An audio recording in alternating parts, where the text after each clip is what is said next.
Hello friends, आज हम लोग स्टार्ट करेंगे कॉम्प्लेक्स नंबर का पार्ट 3, जिसमें हम लोग पहले देखेंगे आर्गुमेंट ऑफ जेड, या इसको लिखते हैं ARG जेड। ठीक है, या आर्गुमेंट ऑफ जेड बोल लीजिए या एम्पलीट्यूड ऑफ जेड बोल लीजिए, जिसको लिखते हैं AMP जेड से। दोनों का एक ही मतलब है। ठीक है, कभी मैं बोलूं आर्गुमेंट ऑफ जेड तो आप शॉर्ट में से लिखिए ARG जेड। ठीक है ना, या बोलूं एम्पलीट्यूड ऑफ जेड तो इससे लिखिए AMP जेड। ठीक है, अच्छा आर्गुमेंट ऑफ जेड होता क्या है? आर्गुमेंट ऑफ जेड होता क्या है? ये एंगल होता है किसका? इस देखिए, इस पॉइंट को आप, जैसे ये जेड है, इसको आपने ओरिजिन से मिलाया, ठीक है, मिला दिया। ठीक है, अब ये positive direction of real axis से कितना एंगल बना रहा है। ठीक है, या तो हम मेजर करेंगे एंगल एंटी क्लॉकवाइज चल के या क्लॉकवाइज चल के, डिपेंड करेगा कि उसका इमेजिनरी पार्ट कैसा है। अगर इमेजिनरी पार्ट कैसा है, उस कॉम्प्लेक्स नंबर का पॉजिटिव है, तो हम एंटी क्लॉकवाइज चलेंगे। एंटी क्लॉकवाइज मतलब क्या? पॉजिटिव। ठीक है, पॉजिटिव। ठीक है, एंटी क्लॉक प्लस हमें ये इंडिकेट करेगा कि हम रियल एक्सिस से एंटी क्लॉकवाइज चले हैं। ठीक है, और अगर इमेजिनरी पार्ट नेगेटिव है देन टेक क्लॉकवाइज, मतलब फिर हम लोग पॉजिटिव रियल एक्सिस से कैसा क्लॉकवाइज मूव करेंगे। ठीक है, argument of z is the angle measured from positive direction of real axis either anti clockwise मतलब प्लस, और clockwise depending on position of z on the complex plane. If imaginary part of z is greater than or equal to 0 then take anti-clockwise. if imaginary part of z is negative then take clockwise. ठीक है, अच्छा देखिए ये z है, जैसे ये मान लीजिए एंगल आया थीटा। अब हमें बताना है आर्गुमेंट ऑफ z। तो आर्गुमेंट ऑफ z कितना होगा भाई? पॉजिटिव रियल एक्सिस, इसका इमेजिनरी पार्ट पहले बताइए कितना है भाई? ये इमेजिनरी पार्ट पॉजिटिव आ रहा। ठीक है, इमेजिनरी पार्ट पॉजिटिव है 0 तो एंटी क्लॉकवाइज चलेंगे। Anti clockwise positive real axis कितना चलना पड़ेगा? ये थीटा चलना पड़ेगा।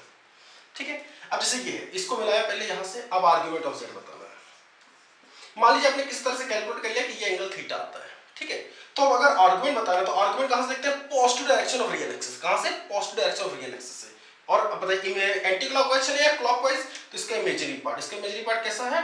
पॉजिटिव है। पॉजिटिव तो कैसे चलेंगे? यहां से एंटी क्लॉकवाइज, इधर से चलेंगे। कितना चलना पड़ेगा? कितना चलना पड़ेगा भाई? पाई माइनस थीटा, वो भी प्लस में, पाई माइनस थीटा। ओके, तो ये पाई माइनस थीटा क्या हो जाएगा? इसका आर्गुमेंट। अच्छा ये है, जैसे यहां पर कंडीशन है, इसको मैंने ओरिजिन से मिलाया। ठीक है, मान लिया ये हमने किस तरह से कैलकुलेट कर लिया कि ये एंगल थीटा आता है। अब आर्गुमेंट ऑफ z की बात करें तो आर्गुमेंट ऑफ z देखेंगे ना, स्टार्ट करेंगे कहां से? पॉजिटिव रियल एक्सिस से। ठीक है, अब पहले तो बताओ क्लॉकवाइज चले एंटी क्लॉकवाइज, वो बताएगा इमेजिनरी पार्ट। इमेजिनरी पार्ट से कैसा है? नेगेटिव। नेगेटिव है तो हम लोग पॉजिटिव रियल एक्सिस से क्लॉकवाइज चलेंगे। क्लॉकवाइज का मतलब क्या है? नेगेटिव। यानी आर्गुमेंट ऑफ z यहां पर कितना जाएगा? माइनस का। माइनस इंडिकेट्स कि हम क्लॉकवाइज चले हैं। कितना चले हैं? Pi minus theta. कितना चले हैं? Pi minus theta. अब जैसे यहां पर मान लीजिए कॉम्प्लेक्स नंबर यहां पर है, हमने इसको ओरिजिन से मिलाया। अब ये एंगल हमने किस तरह से कैलकुलेट कर लिया कि थीटा आता है। ठीक है, तो यहां पर आर्गुमेंट ऑफ z कितना होगा भाई? पॉजिटिव रियल एक्सिस से हम लोग क्लॉकवाइज चले एंटी क्लॉकवाइज चले, ये बताएगा कौन? इसका इमेजिनरी पार्ट। इमेजिनरी पार्ट कैसा है? नेगेटिव। नेगेटिव तो हम क्लॉकवाइज चलेंगे। कितना चलेंगे? क्लॉकवाइज इसलिए माइनस, और कितना चल रहा है? थीटा, इसलिए माइनस का थीटा आर्गुमेंट हो गया। देखिए अगर कहीं ऐसा लिखा है argument of z1 is equal to pi by 4, और दूसरे का है argument of z2 is equal to minus का पाई बाय 4, ये दोनों का इक्वल है? नहीं, इक्वल नहीं है। अच्छा इसमें कौन बड़ा है? ये बड़ा है कि ये बड़ा है? कोई बड़ा है कोई छोटा नहीं है। देखिए प्लस या माइनस केवल ये बताता है कि हम किस डायरेक्शन से मूव किए हैं। प्लस या माइनस उसको बड़ा या छोटा नहीं करता है। ठीक है ना, और ये मैग्नीट्यूड, भाई अगर मैग्नीट्यूड पूछा था तो मैग्नीट्यूड वाइज दोनों बराबर है। ठीक है, लेकिन अगर पूछा है कि क्या दोनों बराबर है, नहीं। क्या दोनों डिफरेंट है? बिल्कुल डिफरेंट है, लेकिन भाई कौन बड़ा है कौन छोटा है, ये बात हम नहीं कह सकते। क्वेश्चन देखते हैं कुछ। Find the argument of following complex number. ये 10 कॉम्प्लेक्स नंबर हैं, इनके आर्गुमेंट बताने हैं। ठीक है, तो देखिए पहला है 1 प्लस आई, तो रियल एक्सिस में 1 चले, इमेजिनरी में 1 चले। ठीक है, और फिर उसके बाद इससे इसको मिला दिया हम लोगों ने। आर्गुमेंट ऑफ z बताना है। ठीक है, अच्छा देखो ये मैं ये वाला एंगल निकालता हूं कैसे? tan theta is equal to perpendicular upon base, ये भाई tan theta is equal to 1/1, यानी कितना आ गया? 1 आ गया, मतलब tan थीटा यानी थीटा कितना होगा? 45 डिग्री। ये होगा एंगल 45 डिग्री। आर्गुमेंट कहां से देखते हैं? पॉजिटिव रियल एक्सिस से। एंटी क्लॉकवाइज देखेंगे क्योंकि इसका इमेजिनरी पार्ट कैसा है? पॉजिटिव। तो आर्गुमेंट कितना जाएगा इसका? पाई बाय 4। कोई 45 डिग्री भी लिख सकता है, कोई प्रॉब्लम नहीं उसमें। ठीक है, अच्छा यहां पर बताना है दूसरा था 1 माइनस आई, तो रियल में 1 चले, इमेजिनरी में -1 चले, तो यहां पर आ गए। इसको इससे मिलाया, इसका इमेजिनरी पार्ट कैसा है? नेगेटिव। तो हम लोग हॉरिजॉन्टल से कैसे चलेंगे?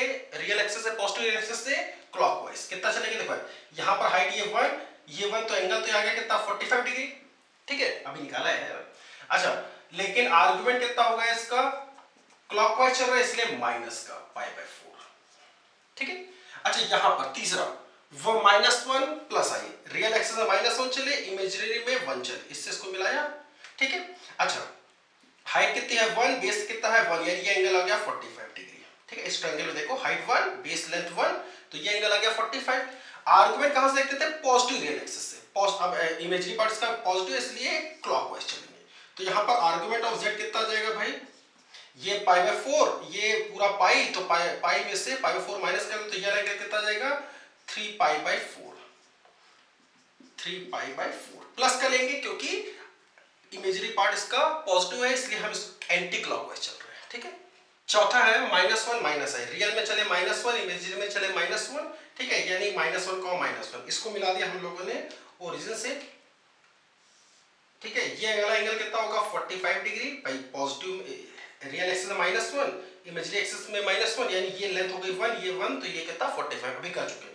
अच्छा इसके इमेजिनरी पार्ट निगेटिव, तो पॉजिटिव रियल एक्सिस कैसे चलेंगे क्लॉकवाइज, देखिए ये 45, तो ये कितना बचेगा, ये बचेगा 135, यानी 3π/4। तो आर्गुमेंट ऑफ z कितना होगा 3π/4, लेकिन माइनस में, माइनस क्यों, क्योंकि हम क्लॉकवाइज चल रहे हैं, क्योंकि इसका इमेजिनरी पार्ट नेगेटिव है। इन दोनों में देखिए ये दोनों बराबर भी नहीं है, ठीक है ना, और ये उससे बड़ा या ये इससे बड़ा भी नहीं है।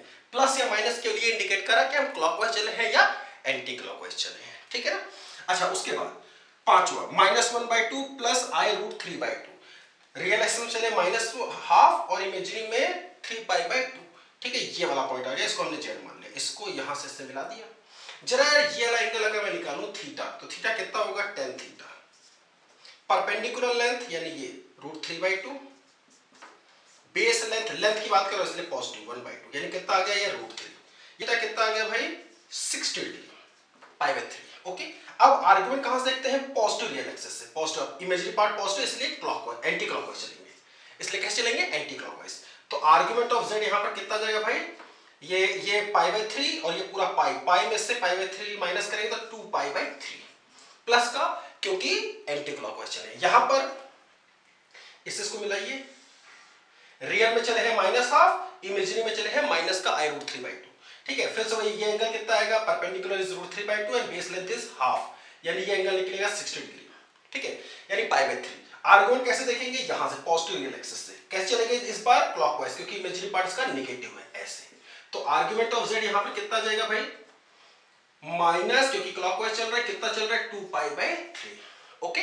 5i, यानी रियल पार्ट 0, इमेजिनरी पार्ट कितना 5i, इसको मिला दिया हम लोगों ने कहां से, ओरिजिन से।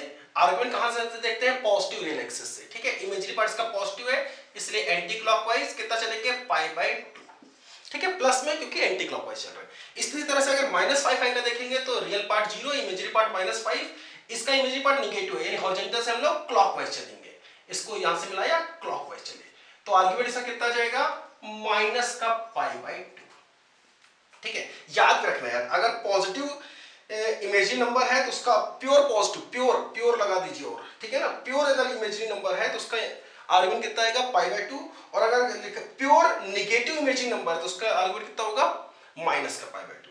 अच्छा अगर पॉजिटिव रियल नंबर है, ठीक है ना, प्योर पॉजिटिव रियल नंबर है, 7 है, 3 होता, 2 होता, इसको हमने इससे मिलाया। अब यहीं से देखते हैं तो यहीं पर है तो आर्गुमेंट कितना हो जाएगा 0। पॉजिटिव रियल नंबर का आर्गुमेंट कितना होगा 0, पॉजिटिव प्योर रियल नंबर, ठीक है ना। इसलिए इस तरह से अगर नेगेटिव है तो इसको मान लीजिए -7 है, इसको मैंने मिला दिया इससे। आर्गुमेंट देखते कहां से है, यहां से, पॉजिटिव रियल एक्सिस से। अब एंटी क्लॉकवाइज चले या क्लॉकवाइज चले वो बताएगा इसका इमेजिनरी पार्ट कितना है 0, इसका इमेजिनरी पार्ट कितना है 0। अगर इमेजिनरी पार्ट 0 होता है या पॉजिटिव होता है तो हम एंटी क्लॉकवाइज चलते हैं, कितना चलते हैं एंटी क्लॉकवाइज। एंटी क्लॉकवाइज कितना चलेंगे हम लोग पाई, यानी कि आर्गुमेंट इसका कितना जाएगा पाई, ओके, याद रखिएगा, ओके। अब देखते हैं आर्गुमेंट की प्रॉपर्टीज, ठीक है। पहली प्रॉपर्टी क्या होती है कि argument of 0 is not defined, 0 का आर्गुमेंट 0 मतलब 0 + i0 is not defined, okay. दूसरे पहले तीसरे देखते हैं, देखो यार, argument of z behave as a function of log, ठीक है। जैसे लॉग में 2 या 2 से ज्यादा लोग अगर मल्टीप्लिकेशन में होते हैं तो किस में चले जाते हैं एडिशन में, उस तरह से इसमें भी argument of z1 z2 z3 लिखा है तो अब इसको एडिशन मिला देंगे, argument of z1 plus argument of z2 plus argument of z3। यहां चौथा होता है इनटू में z4 तो प्लस आता प्लस आर्गुमेंट ऑफ z4, ठीक है। जितने भी होते हैं उस हिसाब से एडिशन में चला जाता है। अगर डिवीजन में है तो किस में आता था लॉग में, सब्ट्रैक्शन में, इसमें भी ऐसे ही। Argument of z1 upon z2 is equal to argument of z1 minus argument of z2। अच्छा, log ऑफ x की पावर n होता था तो n क्या आता था बाहर, तो अगर लिखा हुआ आर्गुमेंट ऑफ z की पावर n तो n क्या आ जाएगा बाहर, n times log argument of z। Okay, अब दूसरी property, argument of z is equal to theta अगर है then argument of z bar कितना होगा माइनस थीटा। एक तो आपको ग्राफिकली समझ में आ जाएगा कि भाई z और z बार आपस में कैसे होते हैं, एक दूसरे के मिरर इमेज होते हैं with respect to real axis, यानी रियल एक्सिस जितना ऊपर उतना ही नीचे उसकी इमेज। तो अगर एंगल थीटा ऊपर है तो एंगल थीटा नीचे हो जाएगा, तो एक क्लॉकवाइज दूसरा एंटी क्लॉकवाइज, यानी एक थीटा है तो दूसरा क्या हो जाएगा माइनस थीटा। अच्छा, अगर सॉल्व करना हो कि कैसे आया तो देखना, आर्गुमेंट ऑफ z बार लिखा है, इसको मैंने मल्टीप्लाई किया z से, डिवाइड भी किया z से, तो कितना हो गया आर्गुमेंट ऑफ, ऊपर हो गया z इंटू z बार यानी मॉड ऑफ z का स्क्वायर अपॉन z, इसको लॉग की प्रॉपर्टी से हमने अलग अलग किया, argument of mod of z का square minus argument of z।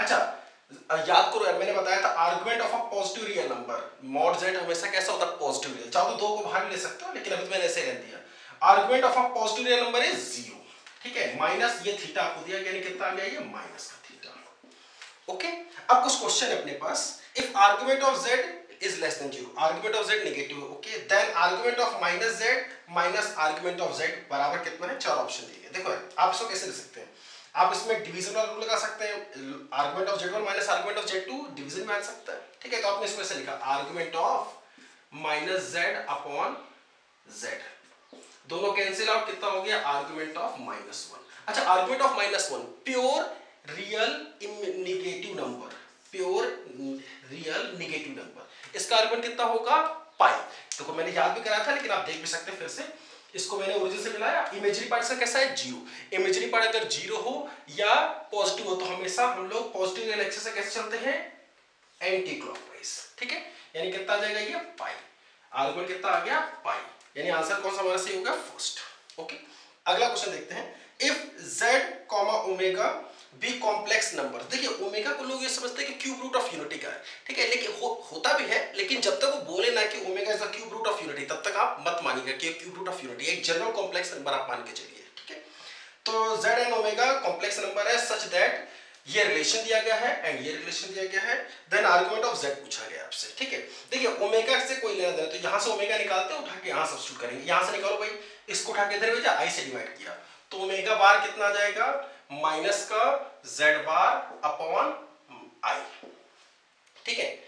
इसको मैंने क्या किया i से ऊपर नीचे मल्टीप्लाई कर दिया, तो ये कितना हो गया i स्क्वायर यानी माइनस 1, ये इससे मल्टीप्लाई है, ओमेगा बार आ गया कितना आपके पास माइनस का i, ये माइनस 1 माइनस से माइनस प्लस कैंसिल, और ये z बार, ठीक है।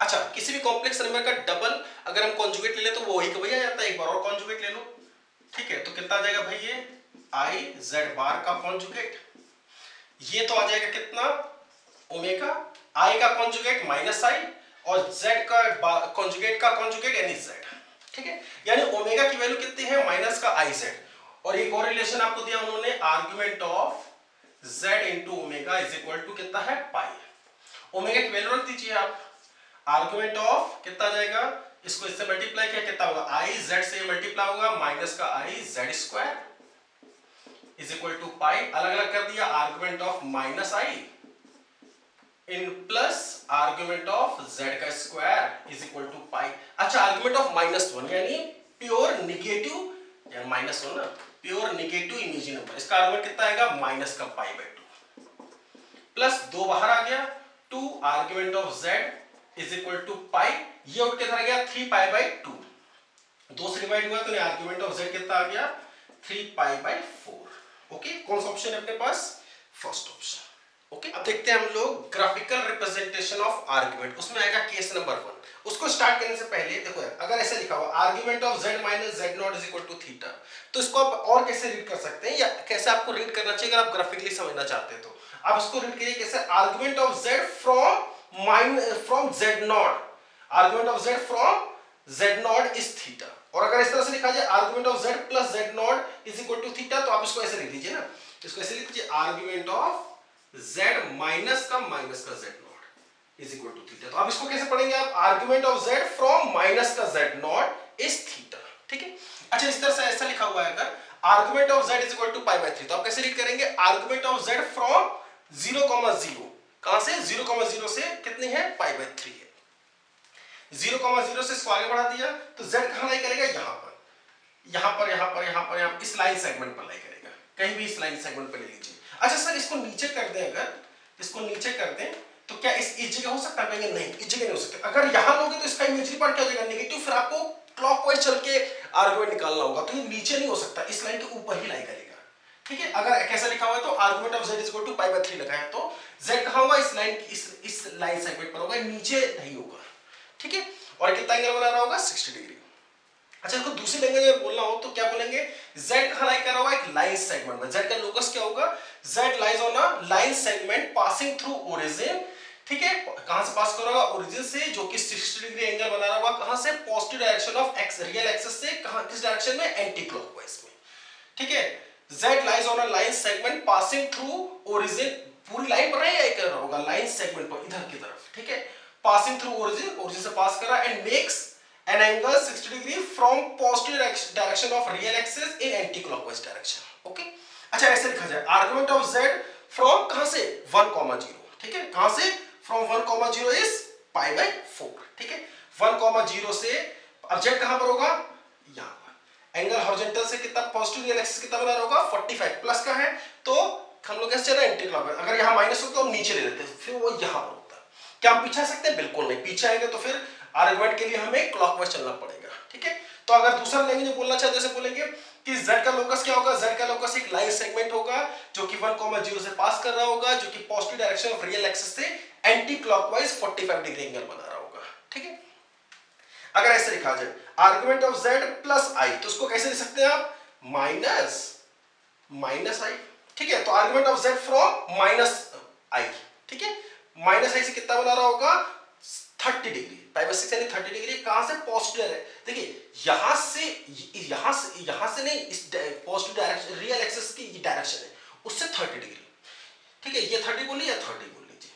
ठीक है, अच्छा अगर हम दूसरे लैंग्वेज में बात करें तो कि z का लोकस क्या होगा, तो z का लोकस होगा एक लाइन सेगमेंट जो कि 0,1 से पास कर रहा होगा, जो कि positive direction of real axis से 30 डिग्री एंगल बना रहा होगा एंटी क्लॉकवाइज। ओके, अच्छा इसी तरह से यहां पर ऐसे लगा दिया था ग्रेटर देन 0।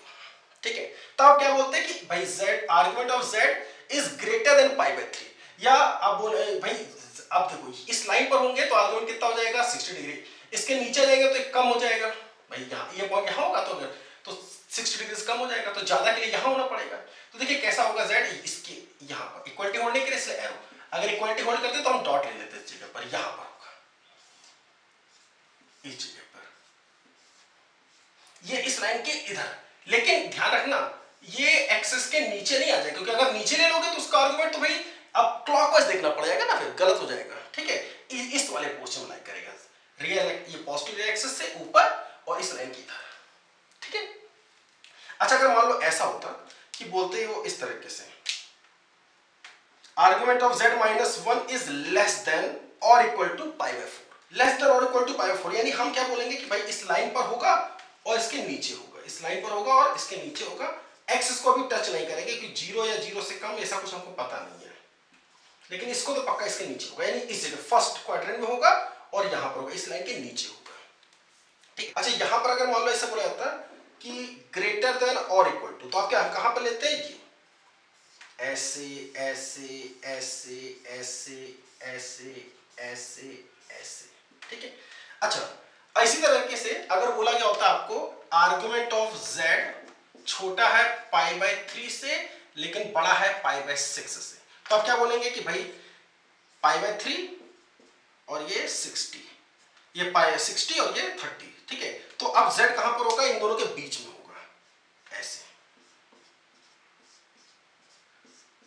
इस पोर्शन में आएगा, 60 से कम लेकिन 30 से ज्यादा। ओके, आगे अब दूसरा केस देखेंगे, argument of z - z1 upon z - z2 is equal to theta कर दिया गया, और थीटा अगर 0 या पाई नहीं है तो z लाई करता है एक सर्कुलर सेक्शन पर, जिसके लिए z1 z2 एक कॉर्ड होती है, z1 z2 को मिलाने वाली लाइन क्या होती है, कॉर्ड होती है। अब कैसे होती है देखिए, पहले तो ये बताओ, ये अगर एक कॉर्ड है तो ये z कहां, एक सर्कल पर तभी होगा जब ये वाला एंगल कैसा आ जाए, कांस्टेंट, क्योंकि आपको पता है कॉर्ड के लिए अगर कांस्टेंट एंगल बनेगा सर्कमफेरेंस पर, ठीक है ना, तो ये अगर एंगल कांस्टेंट आ गया तो ये z कहां लाई करेगा, सर्कल पर। देखो हमने माना कि भाई argument of z from z1 is alpha, मतलब ये एंगल अल्फा है, और argument of z from z2 is beta, ये एंगल बीटा है।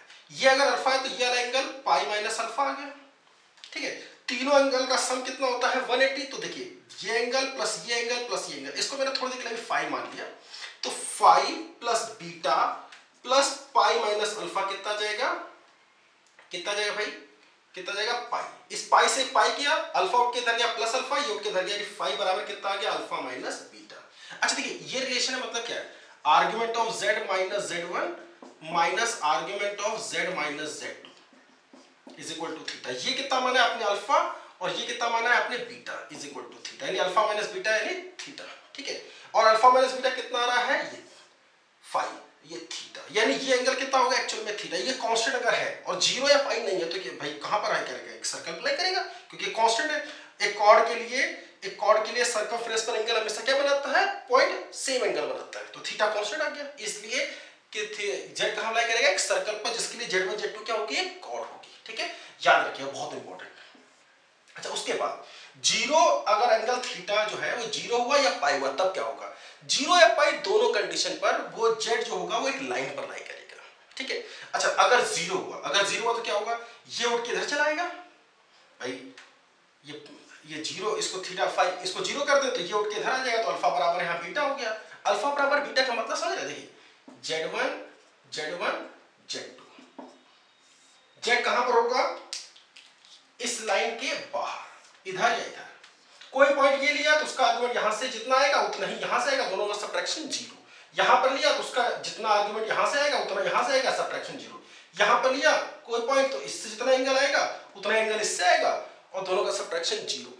यानी z कहां लाई करेगा, z1 z2 को मिलाने लाइन पर, ठीक है, बेसिकली z1 z2 को एक्सटर्नली डिवाइड करेगा, यानी z1 z2 को मिलाने लाइन के बाहर होगा, ठीक है। Then z lies on a line joining z1 and z2, basically z divides externally the line joining z1 and z2। और अगर पाई आ गया तो देखिए फिर कहां पर z लाई करेगा, देखिए ये z1 ये z2, अब z कहां लाई करेगा, यहां पे लाई करेगा। इसका आर्गुमेंट जितना आएगा उससे इसका, अगर देखिए ये 180 डिग्री डिफरेंस ज्यादा रखिएगा, ठीक है, तो इस एंगल में इस एंगल माइनस करेगा हमेशा कितना आएगा, पाई। यानी z कहां पर लाई करेगा, इन दोनों मिलाने लाइन के बीच में, यानी इंटरनली डिवाइड करेगा, होगा z लाइन पर ही, लेकिन इन दोनों को इंटरनली, z1 z2 को मिलाने वाली लाइन के इंटरनली इंटरसेक्ट करेगा। Then z lies on a line joining z1 and z2, basically z divides internally the line joining z1 and z2, okay. अब देखिए क्वेश्चन ही आपके सामने मान लो इससे दिया जाए, argument of z minus 4 upon z minus 2 is equal to pi by 4। उन्होंने दे दिया कि भाई ये 0 या पाई नहीं है और ये पाई बाय 4 है, तो z कहां अप्लाई करें, एक सर्कल पर, सर्कुलर सेक्शन पर, जिसके लिए z1 z2 यानी z1 कितना है 4 और z4 0 एंड z2 कितना है 2, ठीक है। और ये z सर्कमफेरेंस पर एंगल कितना बना रहा होगा 45 डिग्री, तो सेंटर कितना बनाएगा 90 डिग्री। सब कुछ पता है ना आपको, z कहां अप्लाई करेगा इस सर्कमफेरेंस पर, ओके। अच्छा ऐसा लिखा जाए, argument of z minus z1 upon z minus z2 अब is equal to pi by 2। Pi by 2 है मतलब ये z1 z2 क्या होगा, एज अ डायमीटर होगा, तब तो 90 डिग्री यहां बनेगा, ठीक है।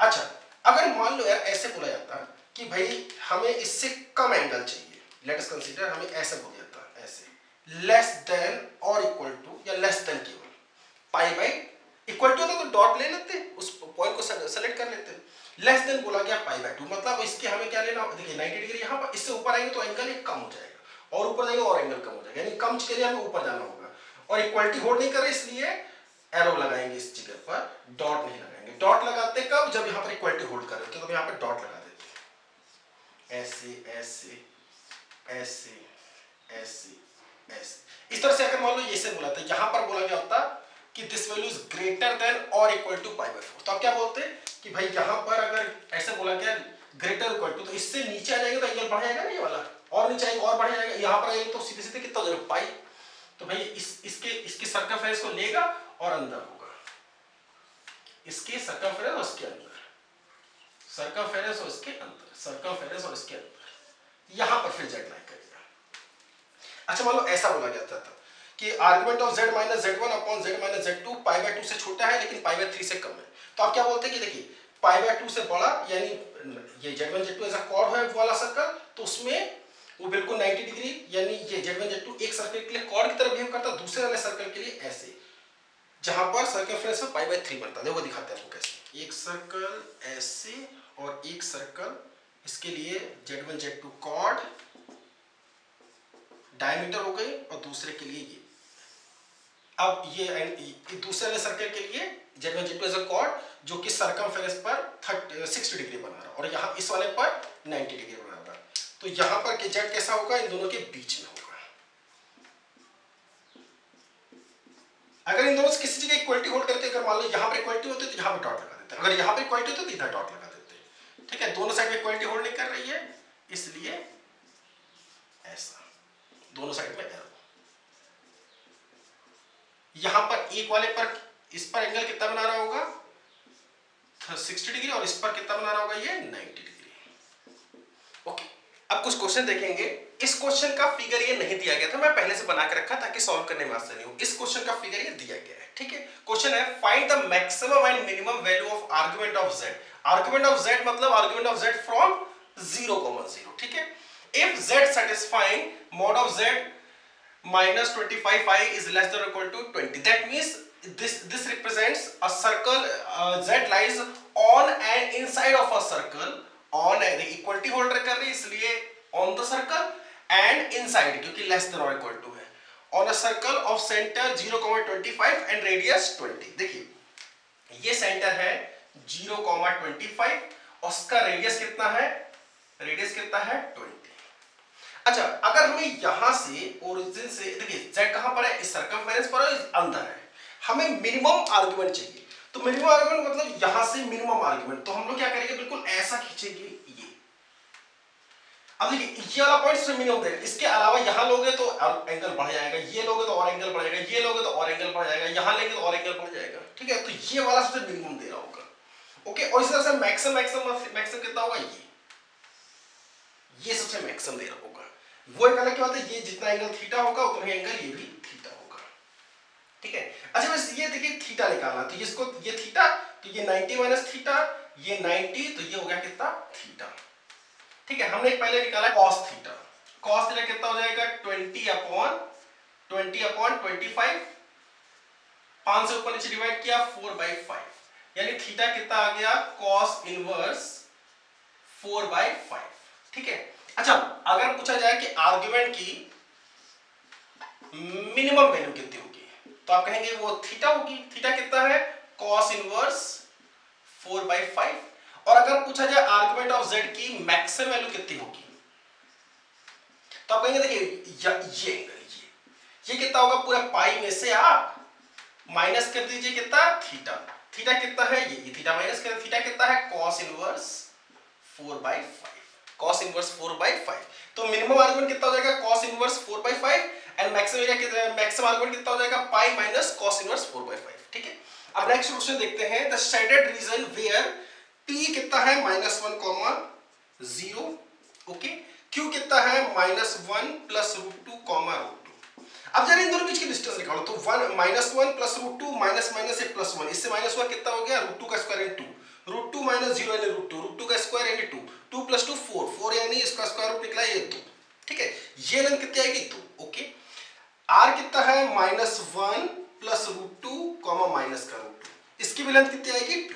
ठीक है, अच्छा s कितना है 1,0, कितना है 1,0, ये इसकी डिस्टेंस कितनी होगी, ये भी 2 होगी। यानी देखो ये यहां से 2 डिस्टेंस पर, ये यहां से 2 डिस्टेंस पर, ये यहां से 2 डिस्टेंस पर, यानी अगर मैं डिस्टेंस ऑफ z बोलूं कहां से -1 से, तो माइनस का -1 ये कैसे आएगी 2 या 2 से बड़ी आएगी, क्योंकि ये यहां पर आया तो 2 2 2, इसके आगे बढ़ जाएंगे तो 2 से ज्यादा आ जाएगा, यानी mod ऑफ z + 1 कैसा आ जाएगा 2 और 2 से ज्यादा। ठीक है, यानी हम अगर 4 ऑप्शन देखें तो हमारे लिए या तो ये सही होगा या ये सही होगा, 2 ऑप्शन। अब आर्गुमेंट ऑफ z की बात कर रहे हैं इन दोनों में, कहां से -1,0 से, -1,0 से। अच्छा देखो ध्यान देना, मैंने यहां से इस पर परपेंडिकुलर डाला। ठीक है, तो आप बताना ये हाइट कितनी है, इसकी हाइट कितनी है इसकी √2।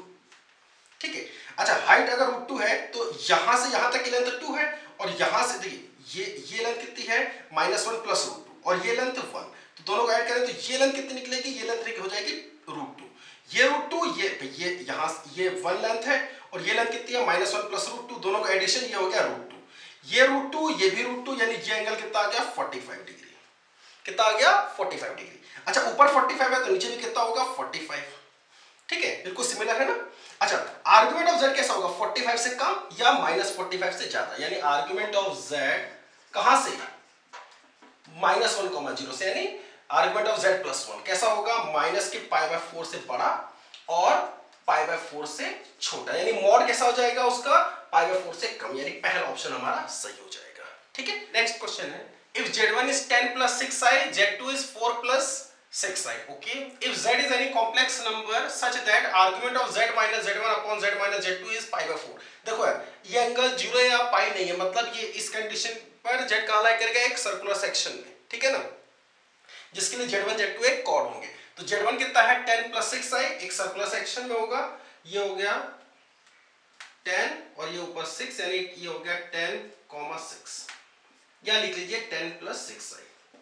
अच्छा दूसरा z2 कितना है x में 4 और y में 6i, यानी ये हो गया 4,6, ठीक है, या लिख लीजिए 4 + 6i। ओके अब उसके बाद ये एज अ कॉर्ड रहेगा, ये कॉर्ड, ये सर्कमफ्रेंस पे एंगल कितना बनाएगा भाई 45। अगर ये सर्कमफ्रेंस पे एंगल 45 बना रहा है कॉर्ड, तो सेंटर कितना बनाएगा जस्ट डबल, यानी 90 डिग्री, यानी कितना ये 90 डिग्री। ओके अच्छा ये रेडियस होगी सर्कल की, ये भी रेडियस होगी, मतलब बिल्कुल ये बराबर बराबर होगा, तो ये भी आधा डिवाइड होगा। खैर ये पूरी लेंथ होगी कितनी, यहां से यहां तक 10, यहां से यहां तक 4, तो ये लेंथ होगी कितनी 6। अच्छा ये लेंथ अगर 6 है तो अगर पूछो रेडियस कितनी होगी, तो 6 का स्क्वायर बराबर होगा r² + r², फायदा करो थ्योरम यार, ये हो गया 36, ये हो गया 2r², यानी कितना r = √18, 3√2। ओके अच्छा ये अब देखना ध्यान देना, ये लेंथ अगर मैं इस ट्रायंगल बात करूं, ये इस ट्रायंगल में कि भाई ये पूरा 6 है, तो ये कितना हो गया 3, ये भी हो गया 3, ये r है, r कितना है इतना, इसका स्क्वायर कितना आ गया 18 = 3 का स्क्वायर 9 प्लस ये परपेंडिकुलर अगर मैं p बोलूं थोड़ी देर के लिए तो p², यानी p कितना आ गया 3, ये भी कितना आ गया 3।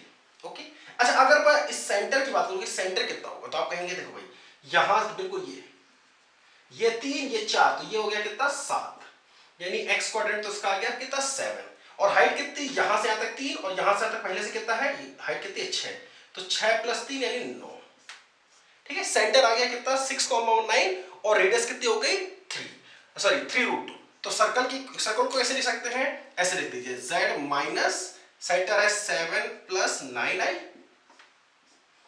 = रेडियस यानी कितना 3√2, ऐसे लिख दीजिए। या कुछ कहेंगे नहीं हमें प्रॉपर कितना मैं x y में इक्वेशन बता देता हूं, आपको सेंटर पता है रेडियस पता है, इक्वेशन बता दूं x - 7 का स्क्वायर प्लस y - 9 का स्क्वायर = 3√2 का स्क्वायर।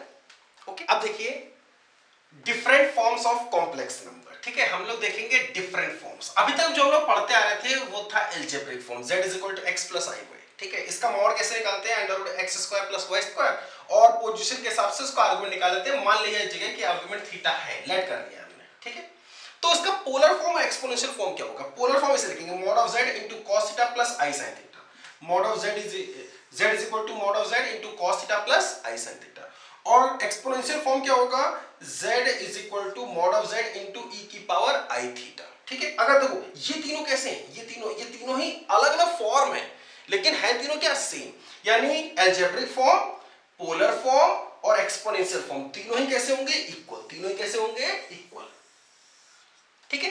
ये x + iy = बराबर होगा कितना mod of z * cos θ + i sin θ बराबर होगा mod of z * e⁻i⁻, ठीक है ना। अब देखो यहां पर पोलर और एक्सपोनेंशियल को जरा कंपेयर करो, तो mod of z common, cos θ + i sin θ और ये e⁻i⁻, यानी ये दोनों कैसे हो जाएंगे इक्वल।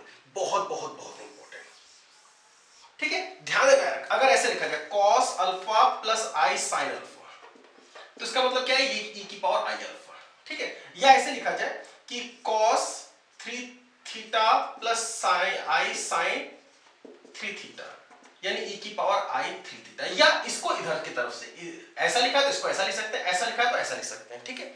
अच्छा मान लीजिए इसकी पावर हम ये sin थीटा प्लस cos थीटा प्लस i sin थीटा की पावर n करें तो क्या होगा, इसको लिख सकते हैं आप e की पावर i थीटा, तो ये पावर से पावर क्या हो जाएगी मल्टीप्लाई, यानी कितना हो जाएगा e की पावर i n थीटा। और ये अब इसको अगर हम अल्फा कंसीडर करें तो e की पावर i अल्फा यानी कितना cos alpha plus i sin alpha, यानी e की पावर i n थीटा बराबर हो जाएगा कितना cos n pi plus i sin n पाई। ठीक है, जनरली इसको लोग डी मॉर्गन्स लॉ से समझते हैं, लेकिन जरूरत नहीं है, आपको डायरेक्ट ध्यान रखेंगे कि ये वाली वैल्यू cos थीटा प्लस i sin थीटा कितनी होती है e की पावर i थीटा, उसको उठा ये e की पावर i थीटा, ये अंदर मल्टीप्लाई पावर से पावर मल्टीप्लाई हुआ, इतना हो गया, इसको हमने लिख दिया कितना cos n theta plus i sin n theta. ठीक है, देखिए जब मैं आर्गुमेंट पढ़ा रहा था तो मैंने इन्हीं क्वेश्चंस के आर्गुमेंट निकलवाए थे और इतने ही निकलवाए थे। ठीक है ना, तो मैं आर्गुमेंट निकालने में टाइम खराब नहीं करता। मॉड भी हम लोग जैसे इसका मॉड निकाला कैसे निकालेंगे, अंडर रूट ऑफ 1 का स्क्वायर प्लस 1 का स्क्वायर यानी रूट 2, इसका निकालेंगे माइनस 1 का स्क्वायर प्लस 1 का स्क्वायर यानी रूट 2। मॉड भी हम सबका आराम से निकाल सकते हैं। ठीक है, हमें कन्वर्ट करना है पोलर फॉर्म और एक्सपोनेंशियल फॉर्म में, अलजेब्रिक फॉर्म दिए गए हैं। ठीक है, तो पोलर फॉर्म कैसे निकालेंगे भाई, इसका कैसे निकालेंगे, पोलर फॉर्म क्या होता है मॉड z यानी रूट 2 इंटू cos थीटा pi by 4 plus i sin थीटा पाई बाय 4। कोई कहेंगे सर cos पाई बाय 4 और sin पाई बाय 4 कितने होते हैं 1 by root 2 1 by root 2, root 2 से रूट 2 कैंसिल कर दिया तो यही तो आ जाएगा 1 प्लस i। तो हम कहेंगे बिल्कुल आएगा यार, दोनों इक्वल है तो आएंगे ही, बस ये दोनों इक्वल ही है, बस डिफरेंट डिफरेंट फॉर्म है। ठीक है ना, अच्छा exponential form mod of z into e की पावर i थीटा यानी पाई बाय 4। ठीक है, दूसरा वाला question -1 plus i argument 3 pi by 4 और मॉड रूट 2 यानी कितना mod of z cos theta कितना 3 pi by 4 plus i sin theta 3 pi by 4। Exponential form mod z into e की पावर i थीटा यानी 3 पाई बाय 4। ओके, अच्छा तीसरा 1 minus i argument minus pi by 4 and mod is root 2, तो इसे लिख दिया root 2 यानी mod of z cos theta minus pi by 4 plus i sin theta, theta यानी कितना माइनस पाई बाय 4। अच्छा देखिए cos of minus theta cos theta and sin of minus theta is minus sin theta, यानी इसको ऐसे लिख सकते हैं root 2 cos pi by 4, cos of minus theta is cos theta and sin of minus theta is minus sin theta, minus का i sin theta, ऐसे भी लिख सकते हैं, दोनों सेम है। ठीक है, अच्छा इसमें लिखना हो तो e mod of z e की power i minus pi by 4। Okay, अच्छा पांचवा -1 माइनस i आर्गुमेंट होगा माइनस का 3 pi by 4 and mod root 2, तो कितना है रूट 2 cos माइनस का 3 pi by 4 plus i sin minus 3 pi by 4। ठीक है, इसको ऐसे लिख सकते हैं cos of minus theta is cos theta and sin of minus theta is minus sin theta, इसको ऐसे लिख सकते हैं root 2 cos 3 pi by 4 plus i sin minus i sin 3 pi by 4 and exponential form mod है इसका root 2 e की power i minus 3 pi by 4। Okay, पांचवा minus half plus i root 3 by 2 argument 2 pi by 3 mod 1, तो कितना हो जाएगा 1 into cos 3 pi by 4 sorry 2 pi by 3 plus i sin 2 pi by 3। Exponential form 1 into e की power i 2 pi by 3। ओके, अच्छा ये है इसका आर्गुमेंट माइनस का 2 पाई बाय 3 एंड मॉड 1, तो यानी इसको लिख सकते हैं कितना 1 इंटू cos माइनस का 2 pi by 3 plus i sin minus 2 pi by 3। ठीक है, माइनस चाहो तो बाहर भी ले सकते हैं, कितना हो जाएगा cos 1 तो मल्टीप्लाई तो 1 ही रहेगा ना, cos 2 pi by 3 minus i sin 2 pi by 3। अच्छा एक्सपोनेंशियल फॉर्म 1 इंटू e की power i minus 2 pi by 3। ओके, अच्छा 5i इसका argument pi by 2 and mod कितना आएगा अंडर रूट 0 का स्क्वायर प्लस 5 का स्क्वायर यानी 5 का स्क्वायर रूट यानी 5। ठीक है, 5 into cos pi by 2 plus i sin pi by 2 and exponential form mod इसका 5 e की power i pi by 2। Okay, अच्छा इसका लिखना हो तो इसका आर्गुमेंट कितना होगा माइनस का pi by 2 and mod is 5। ठीक है, तो कितना 5 into cos minus pi by 2 plus i sin pi minus का पाई बाय 2। ओके, चाहो तो माइनस बाहर ले सकते हैं, इसे यहां लिया है। ठीक है, अच्छा यहां पे लिखना हो तो 5 इंटू ई की power minus I pi by 2। Okay, यहां पर -7 है तो उसका आर्गुमेंट पाई एंड क्या मॉड कितना होगा इसका 7, यानी कितना 7 cos pi plus i sine pi, और यहां पे लिखना हो तो कितना 7 ई की पावर आई पाई। ओके, अपने पास 3 क्वेश्चन है प्रैक्टिस करने के लिए। ठीक है, पहला क्वेश्चन a बराबर cos alpha plus i sine alpha, यानी a बराबर कितना हो जाएगा e की पावर आई अल्फा एक्सपोनेंशियल में। ठीक है, अच्छा b बराबर कितना है cos beta plus i sign beta, यानी b को लिख सकते हैं e की पावर आई बीटा। ठीक है, आपको वैल्यू बताना है 1/2 टाइम्स ab प्लस 1/ab। तो ab कितना होगा भाई, इन दोनों का प्रोडक्ट, तो प्रोडक्ट में पावर ऐड हो जाएंगे तो e की पावर आई अल्फा। अपने चाहिए 1/2 times ab plus 1/ab, ab होगा इतना 1/ab, ये आ गया ऊपर। तो देखो इसकी वैल्यू कितनी हो जाएगी, अब इसको थीटा की तरह कंसीडर करो तो कितना हो जाएगा e की पावर आई थीटा, यानी cos थीटा प्लस आई साइन थीटा। ये वाला ऊपर आ जाएगा तो e की पावर माइनस थीटा, तो cos of minus theta plus i sine minus theta. अब देखो साइन ऑफ माइनस थीटा क्या होता है, माइनस का साइन थीटा, तो ये और ये दोनों तो कैंसिल हो गए। cos of minus theta is plus का cos थीटा, तो ये दोनों ऐड 2 टाइम्स, ये 2 से 2 कैंसिल, यानी कितना बचा cos अल्फा प्लस बीटा। कौन सा ऑप्शन है हमारा, फर्स्ट ऑप्शन। ठीक है, अच्छा इसी तरीके से दूसरा क्वेश्चन है -12 प्लस आई रूट 3/2, इसका मॉड कितना होगा 1, इसका आर्गुमेंट 2π/3 की पावर 100 -12 प्लस आई रूट 3/2, इसका मॉड 1 एंड आर्गुमेंट माइनस का 2π/3 इसकी पावर 100। इसकी वैल्यू, इन दोनों का सम की वैल्यू बतानी है। ठीक है, देखो मैंने इसको एक्सपोनेंशियल बदला, कितना 1 इंटू ई की पावर आई 2π/3 की पावर 100, और इसका 1 टाइम्स ई की पावर माइनस आई 2π/3 की पावर 100। पावर से पावर मल्टीप्लाई होगी, ये 200, यहाँ माइनस का 200π/3 आ गया। इसको लिख दिया कितना cos 2π/3 200π/3 प्लस आई साइन 200π/3, इसको लिखा cos of minus 200π/3 plus i sine minus 200π/3। Sine of minus theta is minus sine theta, तो ये दोनों तो क्या हो गया, क्या भाई कैंसिल। ये दोनों, ये cos of minus theta is cos theta, ये दोनों ऐड हो गए, कितना हो गया 2 cos 200π/3। अब देखिए इसको डिवाइड करो, कितना आ जाएगा 66 पाई प्लस 2π/3।